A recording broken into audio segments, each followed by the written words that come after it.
Hi everyone, I'm Josh. Welcome today to my TBR. No. Hi everyone, I'm Josh. Welcome today to my mid-year Freakout Tag. This is obviously a very common tag to be done on BookTube. I like to do it every year as well. I'm a bit delayed, won't lie. I've been having trouble, not just in my reading, but in my filming. I made this video and next thing you know, half of it's missing. I don't know. Maybe all the issues I've had with filming lately has sort of fed into my lack of content of late. But I finally am here for a video that's not just a book review. So yay me. Hopefully it's a video worth watching. I've not been as effective at what I'd like to read as I would hoped, but there's still been plenty of books to love. And hopefully I can communicate that now, even if it is sort of repeating the things I've already said once. So my list is basically catered around that which Books and Lala does. Basically, she's adjusted some of the questions some, and I mostly follow the questions she's posted.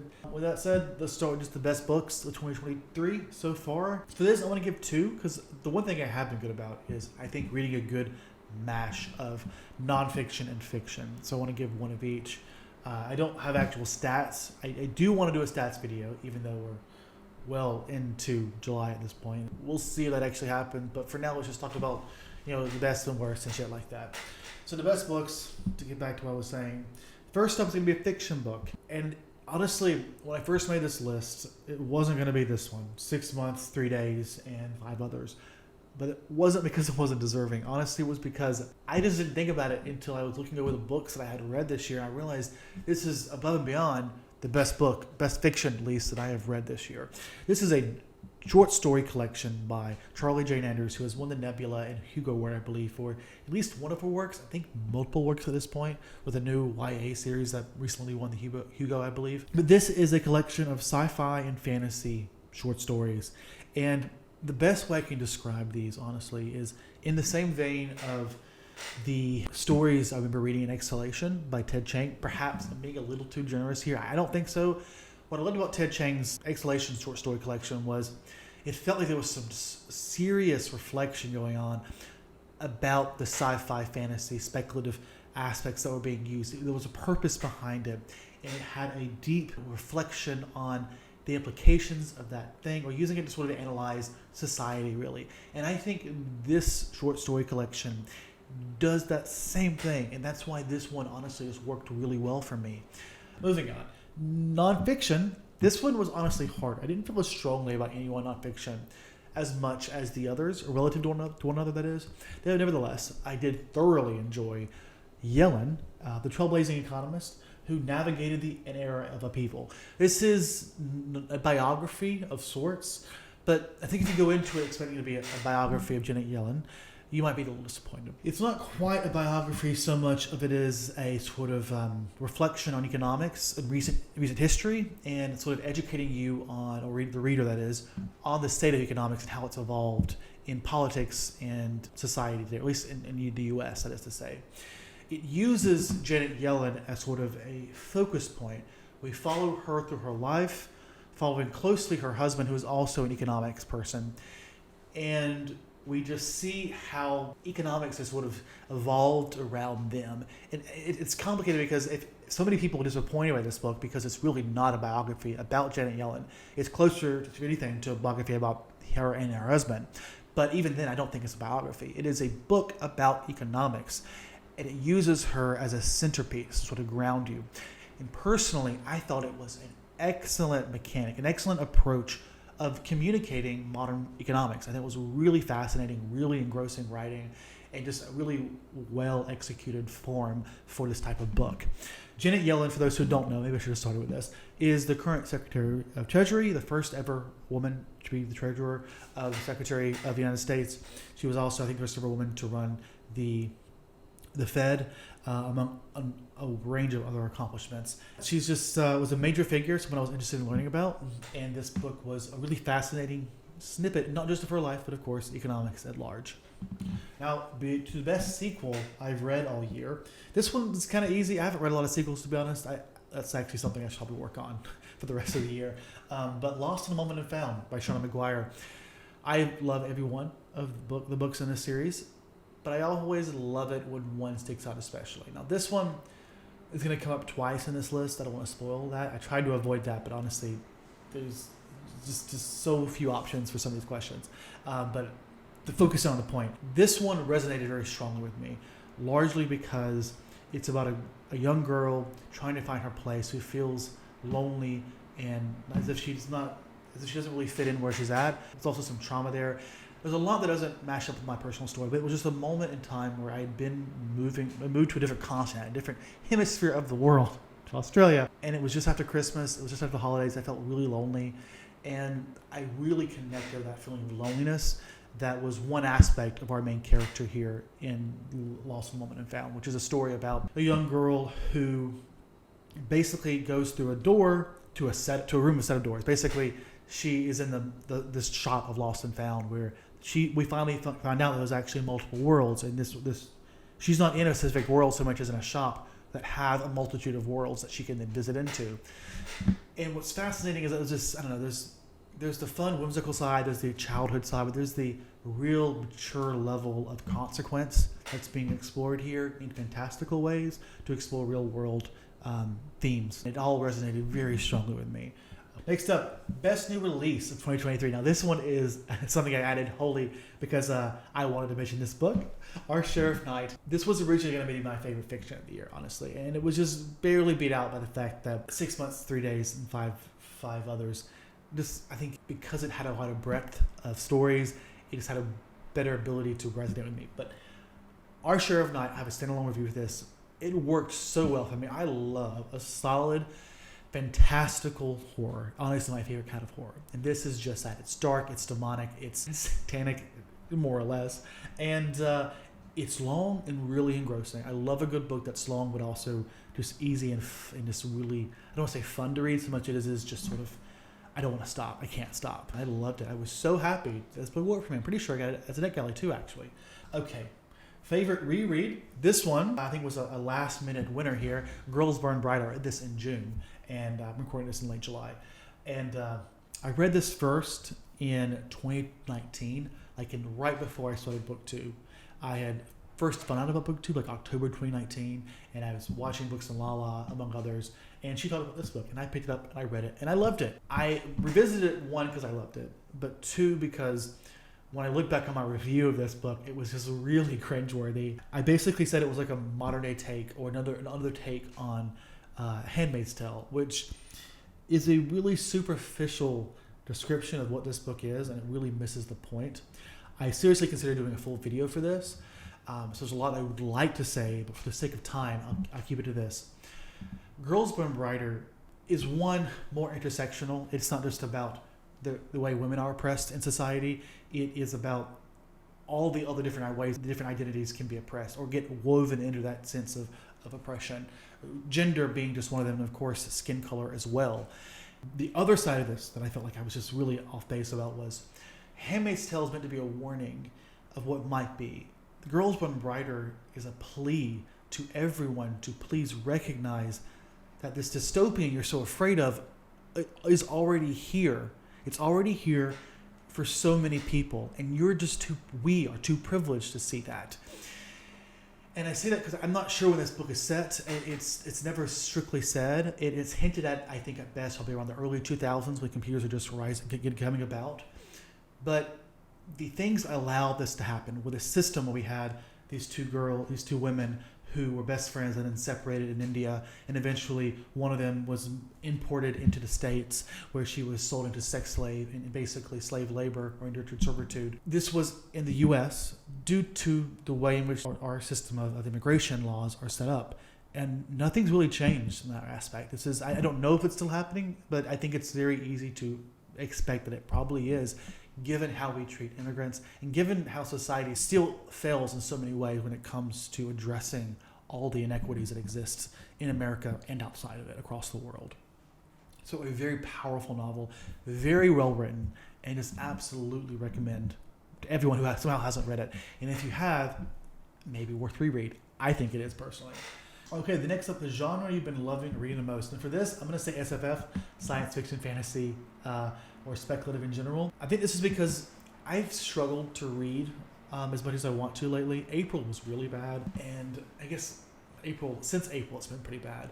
But in April, I found myself just going to a bunch of what I felt like comfort reads. Well, not necessarily easy, a lot of sci-fi, a very heavy speculative stuff that it's easy for me to just sort of get immersed in and want to keep reading.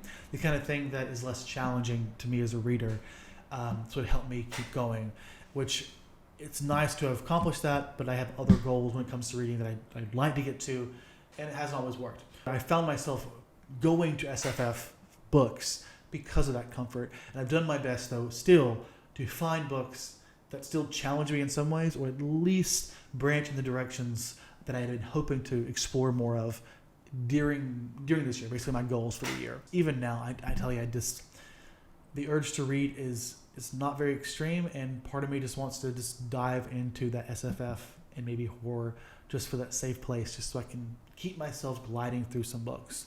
Just because, I don't know, I don't like not reading, but that's a conversation for another day. New release you haven't read but would want to. For this one, I have two. I'll say the runner-up is going to be Don't Fear the Reaper, because I haven't read that yet. It's the sequel to My Heart is a Chainsaw by Stephen Graham Jones. And to be honest, I probably want to read this one more than my top choice, which is Lone Reaper. But I've had Lone Reaper on my NetGalley for so long, and I haven't gotten to it, and I just hate that. So it's a priority because I have it on NetGalley, and right now it is the highest priority, and it will be the book that I read for certain this year before the year's out. It's been on my TBR, honestly, since like May, maybe even April, and just keeps getting pushed back because it's always been a lower priority book in my list of goals for my TBR in a month. And naturally, if I'm reading less than I'm planning on, it means it's the book that keeps getting pushed down. Right now, you haven't seen the TBR video for me. There's a reason for that. It's because it's not working. Right now, my goal is honestly just to finish or target the books that I'm most interested in reading from my past months. Right now, I'm still reading books from May and the June TBR that I never posted for you. Actually, no, I'm pretty sure that was mostly just books from May. So right now, I'm just trying to pull through the TBR books, the books that were on my TBR up to this point. And what was the point? What is this whole question about? Lone Woman. Lone Woman I would put as the centerpiece of those list of books that I keep postponing we have to get to. Okay, most anticipated release for the second half of the year. And for this one, it has to be Tanner Reeve Dew's The Reformatory. And that's because Tanner Reeve Dew, one, is a fantastic author who I've fallen in love with as far as her horror works. They're very, very effective horror, and in my opinion, the best horror are the horror books that aren't not just using it gratuitously. It's with a purpose, for some purpose behind it. And honestly, that's another reason why I want to read Lone Woman, which is, say, Victor LaValle's book. But I feel like Tanner Reeve Dew is one of those authors who publishes frequently than Victor LaValle and other horror authors. So that's why I'm particularly excited to get hers in October. Biggest disappointment. This one isn't a bad book by any stretch of the imagination. In fact, I recommend it. That is, Didn't We Almost Have It All? A sort of biography that's discussing the music and life of Whitney Houston. And the point of this book is to reframe her life, to recognize the harm that we as a society, we as a fan base, sort of put upon her, how we're responsible, at least in part, if not entirely, for everything that happened to her and basically what we pushed her to do. But two, to admire the beauty and wonder what she provided to the world and what she gave to the world. And all that, honestly, I think the book is immensely effective. The one way that I felt like it failed for me was the setup for this book feels as if, as a queer person, and Whitney Houston being a queer icon, I felt as though there would be a more resonant feeling behind it when I read it. I thought I'd feel a more stronger emotional connection, and I didn't feel that. And it's a very personal reason why I was disappointed here. But it's by far, I just had such high expectations, and ultimately, I was disappointed because of that lack of feeling, not because the book was bad. It's still a solid book. Just because I can't connect to it in the same way that I'd hoped to, it doesn't mean you wouldn't. Worst book of the year, and I just posted this video, this review of 1Q84. I don't think I've ever finished a book that was 1 star before, and this was definitely that. Let's see, how can I describe it in 5 words? Let's see. Over exposition, pedophilic, homophobic, sexist. 5 words, perfect. Yeah, it's just that. Next up, biggest surprise. This one's gonna be Taxi from Another Planet, and I have a review for this as well, and honestly, please check it out. I was very enthusiastic about this book. There are a few reasons why this book worked for me the way it did, and why it surprised me. In the same way that a Whitney Houston book wasn't bad, This one like wasn't some world-changing book, but for me, I guess what I was expecting out of it, it's a scientist writer, Charles S. Cockle, who was an astrobiologist, but biologist in training, or by training. And I don't know what I was expecting because I've read his textbooks on astrobiology, life in the universe. And I knew this was going to be sort of a more layman approach to this topic, where he's presenting these topics of astrobiology and life in the universe in the frame or from the focus of taxi drivers asking him questions about his job and sort of that leading to conversations in one way or the other. And my initial impression was, these essays are probably going to be low level because how deep can you get in a simple conversation in a taxi? And really, the taxi, if you're looking for a taxi conversations, this isn't really that. Sure, he uses it as a way to set up a problem, but the essays themselves are really as a platform to sort of set up a larger conversation. And I guess what I loved about this was twofold. One, I think it was more informative than I was expecting as someone who considers themselves an expert in astrobiology, because it's what I do. And two, I think it was just surprisingly immersive, and not immersive, but engrossing, the conversation. I thought it was really thought-provoking on a level that I don't think I thought of, or at least it prompted me to think about these things in new ways that I thought was just really fascinating, but also not too cerebral. That's one of the reasons I made a standalone review, not just because I had an Ed Kelly arc for it, but because did I get an Ed Kelly arc for that? Maybe it was a physical arc because I asked Harvard Press for one. I think that's what it was. I don't know if they had it on Ed Kelly. The point is that I was surprised at just how well it all worked, and how it exceeded my expectations on the actual quality of the discussion and on, I guess, the way in which he manages to communicate. I felt the communication aspect of it, which is really what is key for a science communicator, for a scientist talking to a lay audience. I was just really impressed at how he laid out the arguments in a way that I felt like would be really accessible, but at the same time, really deep for anyone interested in understanding where our current understanding is when it comes to life in the universe, the origin of life on Earth, and space exploration at large. So really, if you haven't checked this book out, or at least a review, please consider. This is a really good place to start. Okay, favorite new author.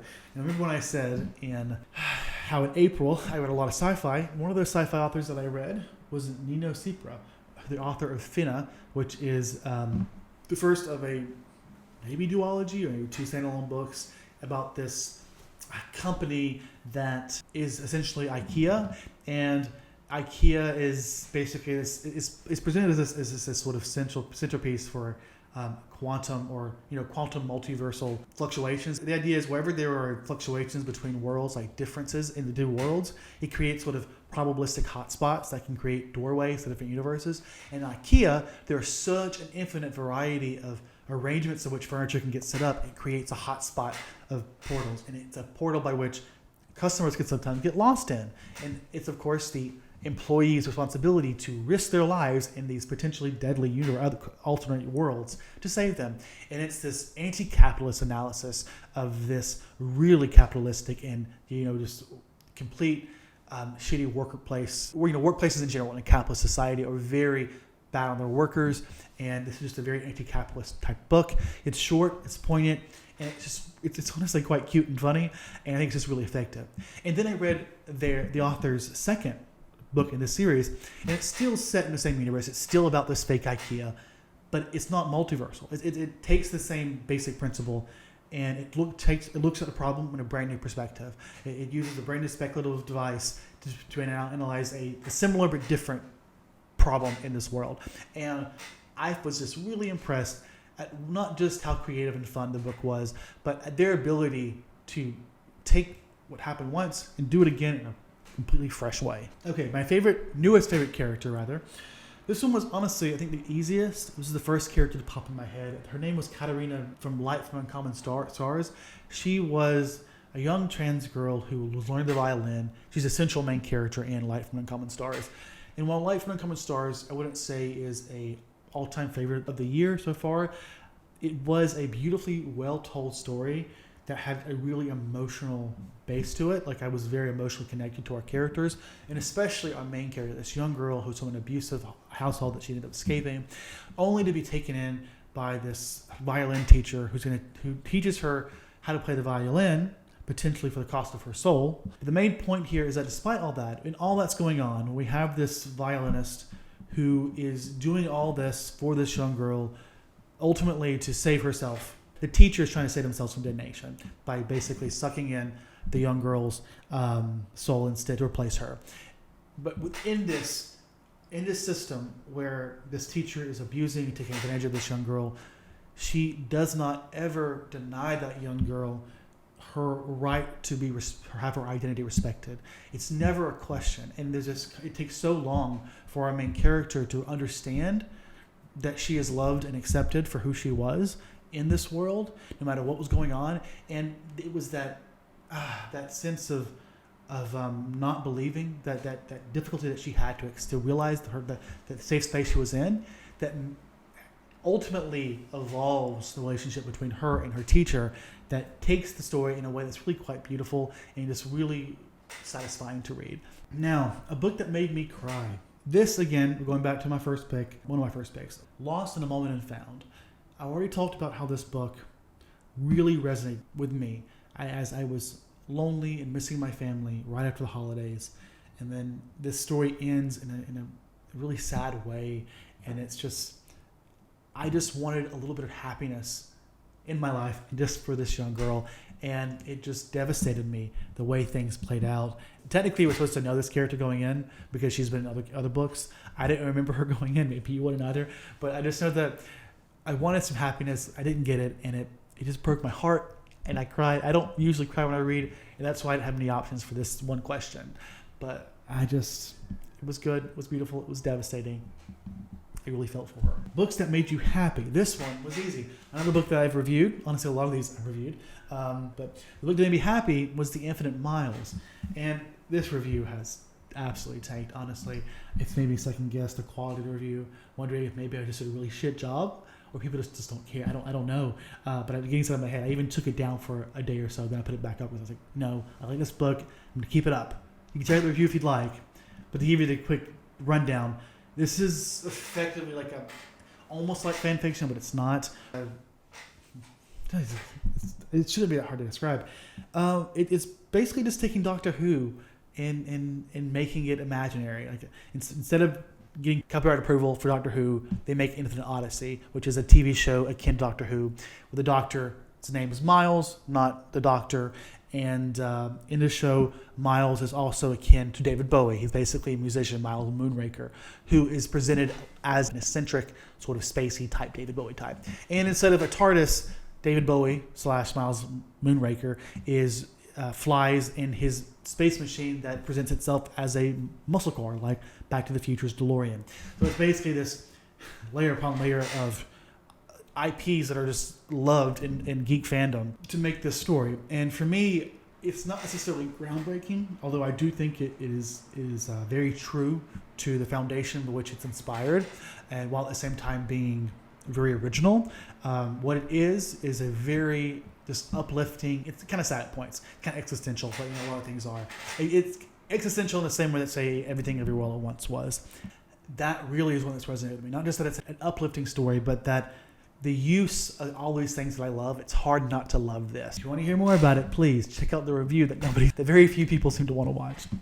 Okay, favorite video you've done this year or posted this year. Originally, I was going to do a vlog because I haven't done many videos, and I always do love my vlogs. I love my themed vlogs, but I've decided to the last second to change this to book reviews because I kind of just want to plug them because I don't get a lot of views. I mentioned how my Infinite Odyssey review kind of plummeted, and I'm saying this because I'm not making a lot of videos, and for a while there, for a few months, I was making just wrap-ups and TBRs, and to me, it feels like just such filler and unsatisfying content for me to make.